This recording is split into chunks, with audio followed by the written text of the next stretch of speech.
भक्त प्रहलाद की प्रसंग। भक्त प्रहलाद छोटा सा बालक श्री राम जी की शरण में चला गया।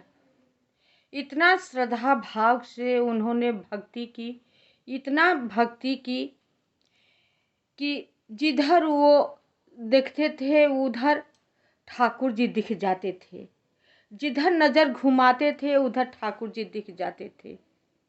भक्त प्रहलाद के पिता जो कि ठाकुर जी को बहुत नफरत करते थे, यहाँ तक कि ठाकुर जी का नाम लेना भी पसंद नहीं करते थे। अब भक्त प्रहलाद उसी का पुत्र और ठाकुर जी के बार बार नाम लेते थे, बार बार उनका नाम का स्मरण करते थे।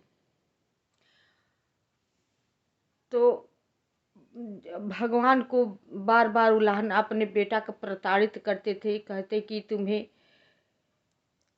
उनका नाम मत लो, मेरा शत्रु हैं। कहते हैं प्रहलाद जी नहीं पिताजी, वो किसी को शत्रु नहीं हो सकते, वो तो सबका भला चाहते हैं, सबका भला करते हैं, उनसे आप बैर मत कीजिए। लेकिन वो नहीं कुछ सुनता। बहुत तरह का प्रताड़ित किया, नागों से कटवाया, पहाड़ पर से गिरवाया, हाथी से कुचलवाया, अपने पुत्र को नाना प्रकार का प्रताड़ित किया। यहाँ तक कि होलिका नाम की उनकी बहन थी, बहन को दिया जलाने के लिए प्रहलाद बचते गए, भगवान बचाते गए। श्री ठाकुर जी इतनी उस पर कृपा बरसा रखी थी कि वो कितना भी करते थे, सताते थे, मारना चाहता था, लेकिन वो बचा देते थे। एक बार क्या हुआ कि अपने पुत्र को बहुत प्रताड़ित कर रहा था, कहते कि बुलाओ अपने ठाकुर जी को, जिसका नाम तू हमेशा ले रहा है, उसको बुलाओ, कहाँ है। प्रहलाद कहते हैं कि हे पिताजी, वो तो हर जगह हैं। तो बोलता है क्या इस खंभे में हैं? कहता हाँ खंभे में हैं।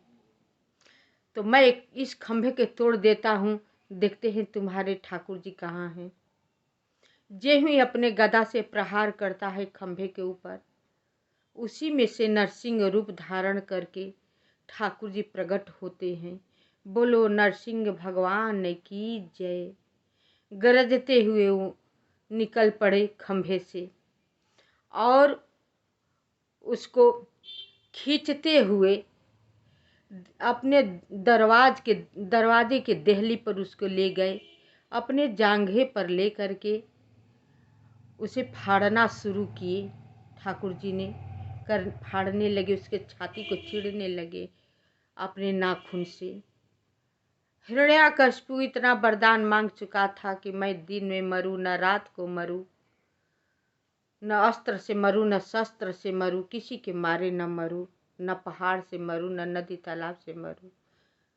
तो न दिन था न रात था, बेला था, बीच दरवाजे में न आंगन है न घर है, देहली के अंदर ले जाकर अपने नाखून से चीरने फाड़ने लगा। चीर फाड़ करके उसे मार डाले। ठाकुर जी प्रहलाद को बचा लिए।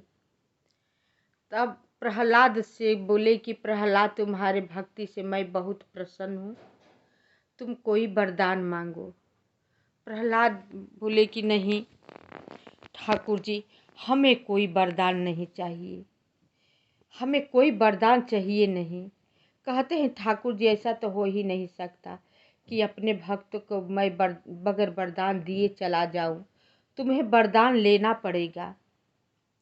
हम अपने भक्त को वरदान दे करके खुश होते हैं, तुम वरदान मांगो। तो प्रहलाद बोले कि जब आपकी प्रसन्नता के लिए मैं वरदान मांग रहा हूँ। बोले ठाकुर जी की ठीक है मांगो। तो प्रहलाद जी ने कहा कि हमें ऐसा वरदान दीजिए कि कुछ मांगने की ज़रूरत ना हो आपसे, आपसे हम कभी कुछ न मांगे। बोले ठीक है। फिर बोले प्रहलाद जी कि मेरे पिताजी आपको बहुत अशब्द कहे हैं, आप उसको क्षमा कर दीजिए। तो ठाकुर जी ने कहा तुम्हारे पिता तुम्हारे साथ इतना शत्रुता की है, फिर तुम क्यों उसको क्षमा याचना कर रहे हो। तो कहते हैं कोई बात नहीं, आप क्षमा कर दीजिए, वो मेरे पिता न हैं, हम उनका पुत्र है ना। जब तक से आप क्षमा नहीं करेंगे तो मेरा पुत्र होने का बहुत बड़ा पाप लगेगा। इसलिए पिताजी आप बहुत आपको अशब्द बोले हैं, उनके तरफ से मैं क्षमा याचना करता हूँ, आप उनकी गलती को क्षमा कर दीजिए। बोले ठाकुर श्री ठाकुर जी की धन्य है प्रहलाद, तुम्हारे जैसे पुत्र जिसका होगा उसका मैं सारा कुल खानदान को तार दूंगा, 21 पीढ़ी तक तार दूंगा। तुम्हारे जैसा पुत्र जिसका घर में अवतार ले लिया तो मैं 21 पीढ़ी तक तार दूंगा। और तुम्हारे पिता जितना शत्रुता की है ना, मैं तुम्हारे वंशज में किसी को मैं अब कभी नहीं मारूंगा।